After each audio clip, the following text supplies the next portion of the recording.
Mario Golf has a really good reputation. While other Mario spin-offs have had at least one mediocre or even bad entry, Mario Golf has stayed really consistent throughout the years, with one fun game after another. Sadly, for lots of reviewers, Mario Golf Super Rush seems to break that cycle. Super Rush is currently sitting at a 71 on Metacritic, which is shockingly even lower than Mario Tennis Aces. Reviewers definitely didn't sugarcoat their opinions, calling the game unremarkable, underwhelming, and a shaky foray. Well, to decide whether this game is up to par with the series' reputation, or if it's a swing and a miss, we have to look back at what made the previous games work so well. So, let's take it back for a moment. The year is 1985. Back to the Future is the hit movie, and this cinder block just accidentally saved the video game industry. This was largely due to its stellar lineup of launch titles, including obscure games like Super Mario Bros., but the title that I want to talk about is this unassuming game, aptly titled Golf. While this game may appear to be a pretty typical, old, run-of-the-mill golf game, it actually set an industry standard. This game was the first to ever use the 3-hit or sliding bar control scheme.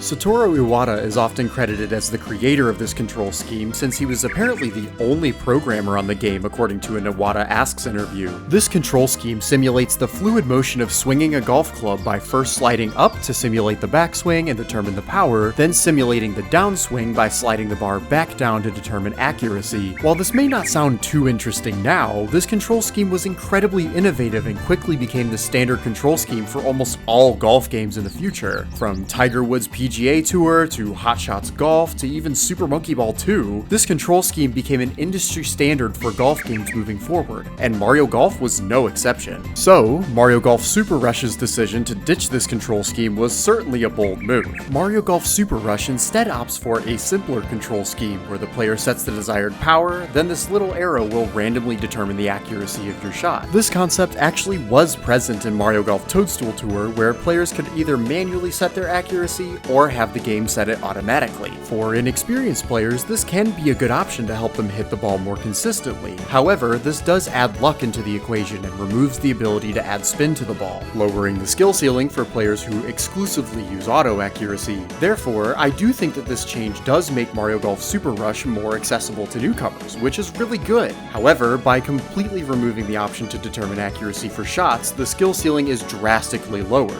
In previous entries, there's this little red bar here that shows what I will refer to as the safe zone. If your accuracy is off the mark a little bit, you will still hit the ball successfully, but you will not hit it as far or as straight as you intended to. But as long as you are within this safe zone, your swing will still connect and launch the ball. However, if you land outside of this safe zone, you will duff your shot, basically sending the ball nowhere. This is where terrains and clubs factor in as well. If you land in the fairway, the safe zone will be much larger than it is if you land in the rough or a bunker. If you land in treacherous territory, the safe zone is incredibly small unless if you used an open-face club that will not hit as far as a wood, but it will be much easier to avoid duffing it. However, if you're an insane gamer and have perfect timing, you can risk the opportunity to duff the shot and use a wood in the rough, but you will have to be perfect. This is really smart design because it not only forces players to avoid treacherous terrain at all costs and think hard about each shot that you take, but it also provides an opportunity for skilled players to test their skills when put in a difficult situation. The previous games in the series also introduced power shots, which hit much farther than typical drives. You have a finite amount of these power shots, but if you hit a perfect drive, you don't use a power shot. This adds another layer of skill, since really skilled players can consistently drive farther than a player who uses auto accuracy or is not as good at nailing the timing. Mario Golf Super Rush handles this in a completely different and frankly worse way. So, do you remember how I talked about how the accuracy of your shots is completely decided at random? Well, since this is the case, it really wouldn't be fair for players to be able to randomly duff a shot. That would be similar to being able to randomly trip when you run in a fighting game. But instead, when you're hitting from treacherous terrain, your shot gauge will have these red bars on the sides that I'm going to refer to as the danger zone. If you're hitting from the rough, these danger zones are much larger, and the harder you hit the ball, your accuracy becomes more likely to deviate into these danger zones. This randomly impacts which way your shot will curve, but it doesn't impact the power of your shot. This defeats the penalty of going into the rough, since you can just use a driver anywhere with very minimal repercussions. Therefore, a lot of the strategy, skill, and stakes are completely removed from the game because you're barely penalized for landing in the rough or for using the wrong club. You can shape your shot a whole lot more, and this process is much more effective and is simpler than previous entries, which is really cool. Mii characters can bend the laws of physics to insane degrees, which is honestly really fun. However, the skill ceiling is definitely lower in Mario Golf Super Rush's a result of these changes, and I think that this is by design. You see, I personally think that Mario Golf Super Rush is designed to be a party game rather than a mechanically rich golf simulator like the previous entries. It's really obvious that the speed golf mode is the main attraction here, and that the traditional Mario Golf formula was streamlined to fit this new mode. The new controls are clearly designed for players to be able to hit the ball first and ask questions later, and for speed golf, I'd say that this works well, if not a bit oversimplified. The RNG helps level the playing field a little bit, the curve shot meter helps players aim quicker, and the menus and controls are much simpler to speed up the pace of the game. For what it's worth, I think that this game is at its best when you're dashing past the other players, messing with their putts with your special shot, and quickly trying to sink the ball in before them. Special shots and dashes are certainly a welcome addition to Mario Golf, especially a very multiplayer-focused Mario Golf. Battle Golf is a similarly structured mode to Speed Golf, since you're still rushing to sink the ball into the hole faster than your opponents. However, the difference is that you're all in a big arena with a bunch of different holes, and your goal is to capture 3 of them first. This mode has a more consistent and fast-paced flow than Speed Golf, and you'll really find yourself messing with your opponents even more. I think that this mode is honestly really fun,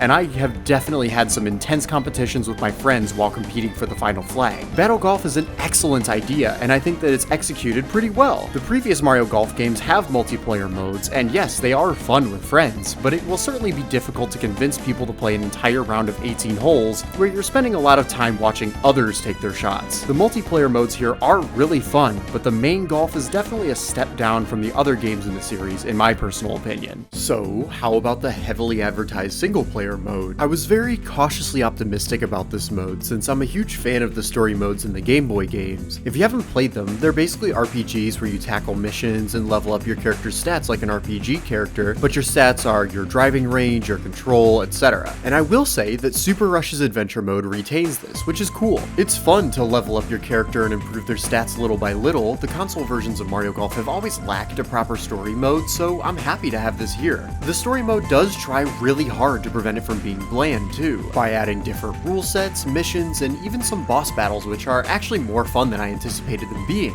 The whole affair is pretty short. It took me roughly 7 to 8 hours to beat it, and while this is short, I wasn't expecting Shin Megami Tensei or anything. I feel like the adventure mode doesn't overstay its welcome and accomplishes what it set out to do: be a primary single player mode and remind people of those classic Game Boy games. And it does serve this purpose, but it never pushes itself to really commit to its good ideas or innovate on the standard that the Game Boy games set. You can buy gear with special stats and different types of clubs, but they don't even come close to the creative and honestly daunting amount of collectibles in Mario Golf World Tour on the 3DS. These worlds are super cute and fun to walk around in, but you're never incentivized to explore them and talk to NPCs. There's even a super random fetch quest thrown in towards the end of the mode that really feels like a shallow attempt to make this world feel more connected. The boss battles are fun, but they come in super late in the story mode, and I feel like they barely scratch the surface of what boss battles in a golf game could be. It just kind of fizzles out at the end, and I was shocked to see that it was actually over. The adventure mode isn't bad, but it's underwhelming. This adventure is better than, say, Mario Tennis Ace's story mode, but I just think that the good ideas that are present here weren't developed enough or given more time to shine. I could extend this criticism to the entire game, honestly. Mario Golf Super Rush is a game with really good ideas that isn't bold enough to really push them to their absolute limits. Let's use cross-country golf as an example. Cross-country golf is a game mode where you have to complete a set of holes within a certain stroke and time limit. It's pretty similar to Battle Golf, where after one hole, you immediately move on to the next and try to find an optimal route to the next hole. Now, I don't know about you, but I think that this idea is totally wicked. Usually when you play a golf game, you think of the courses and holes as individual levels and segments, but cross-country golf instead has you think of the entire course as a cohesive whole. This means that you have to set good pathing to use the least amount of strokes possible.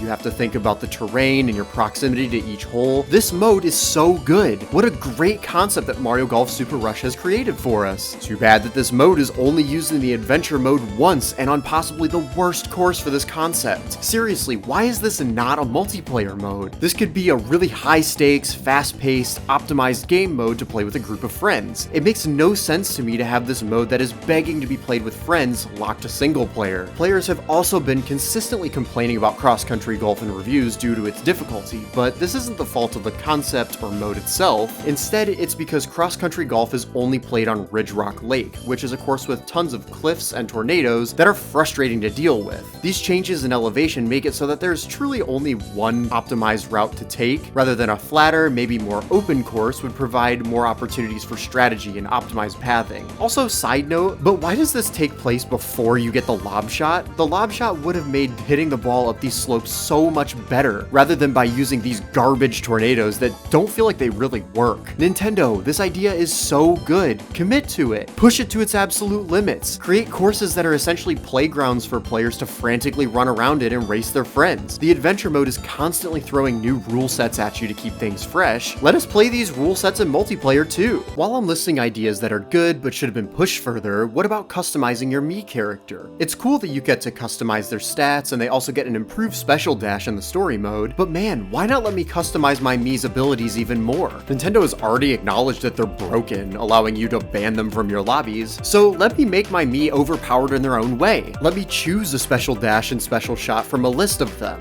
Let me customize their clothes for multiplayer like I can in the story. Imagine how much fun it would be to be able to play against your friends' Miis who are all super different from yours. Finally, I feel like Speed Golf and Battle Golf are excellent opportunities to add in items and more ways to mess with your opponents. There's some ideas here, like bombs that you can hit towards people, special shots that can mess with your opponents, and enemies that will block your shots. This is all good stuff, but I wish that Nintendo would have added even more items to affect your shots, your opponent's shots, and your opponent's speed. There were items in Mario Golf World Tour that affect your shots positively, which would be welcome additions, but what if there were green and red shells that you could fire at opponents to knock them down as they run to their ball? What about an item that increases your opponent's danger zones to make their shots curve even more? I feel like more items could turn an already really fun game mode into a frantic and exciting party game. The course designs in this game are actually pretty good in my personal opinion. While I think it's safe to assume that we're going to see more updates with some more lively and interesting courses soon, the ones that we have now are fun, have interesting gimmicks, and function as really good settings for speed golf. They're definitely not as aesthetically interesting as the courses in Mario Golf World Tour, but they're not bad by any stretch of the imagination, and they look pretty nice for a Nintendo Switch game. Before I wrap up my final thoughts, I did want to talk about just a few miscellaneous things about the game that I liked and didn't like. The roster of this game is really good so far. I'm excited to see who Nintendo plans on adding, but even if no additional characters get added, I think that this roster is really good. I obviously love the costumes that characters are wearing too, and I think it'd be cool to get additional costumes for characters and updates. I really hope that this game continues to get supported with updates, potentially adding in new modes, characters, courses, etc. I'm honestly not against the free update model. Updating games post-launch with additional characters, maps, and modes can do wonders for a game to maintain relevance. Also, and this is completely baseless speculation, but if this model can also help avoid game developers having to go through crunch, I'm all for it. Something that I'd love to see brought back in an update is when you used to be able to talk trash to other players while they were swinging in Toadstool Tour.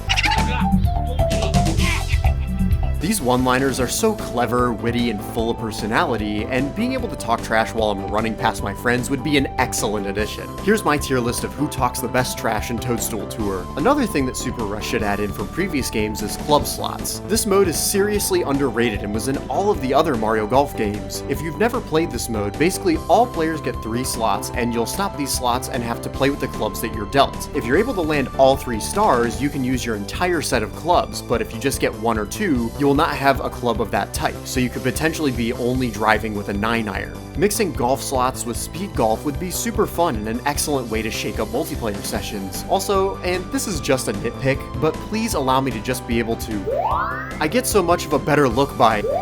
The overhead view doesn't show me as much as the does. Please, if I could just... I feel like my shots would be so much better. So, is Mario Golf Super Rush up to par with the rest of the series? Well, it depends on what you're looking for. If you were hoping for an easy to understand but tough to master golf simulator with lots of challenges to test your skills and charm to join in between, I'm sorry to say that Super Rush really duffs the shot on this one. However, if you're looking for a fun and simple game to quickly pop on with some friends and have a laugh or two, I'd say that Super Rush is definitely worth your time. If you're really interested in a single-player golfing experience that reminds you of Mario Golf Game Boy Color or Advance Tour, I'd suggest that you give Golf Story a try. This game has some really clever writing, crisp visuals, and golfing gameplay taken straight from those two games, but with modern polish. I don't regret purchasing Mario Golf Super Rush, and I hope that it will only get better with each update. Mario Golf Super Rush is not a bad game, but it is one that misses the mechanically complex innovations of its predecessors, while not quite committing to its really creative ideas for a fun, golf-based party game. Thank you so much for watching this long and honestly nerdy golf video. I really appreciate it, and I hope you have a great rest of your day.